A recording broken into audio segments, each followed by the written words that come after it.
Another one we have here is a twin stud wall system. They've used the deflection head track instead of the maxi track along the top, and therefore they've got the noggin track 100mm down, and they've also got the noggin track at the recess joint that you'll see on the right-hand side there. The recess joint runs along the noggin track, and the nog track screwed off onto the studs both sides, which is good to see. And, the correct fixings into the bottom and top track, we're checking everything.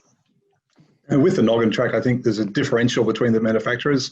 I think CSR's screwed one side only, Knauf and Boral screwed both sides. Our general gist is if one does it higher than the other, that's our standard.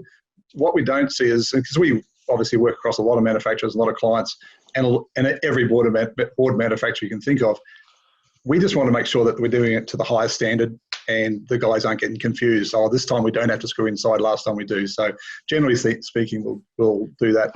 I'll also mention, we talked about that's the deflection head with the nogging. So there's movement for deflection and seismic in the track.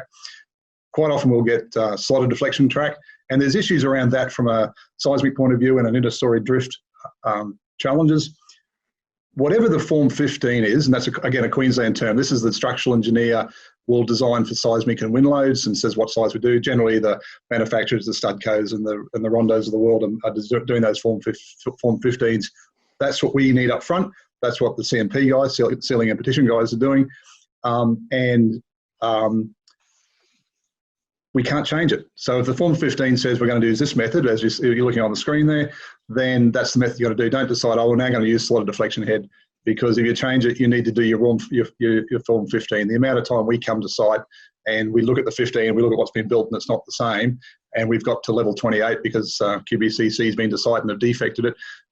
Very, very expensive repair. So just be really careful about that one.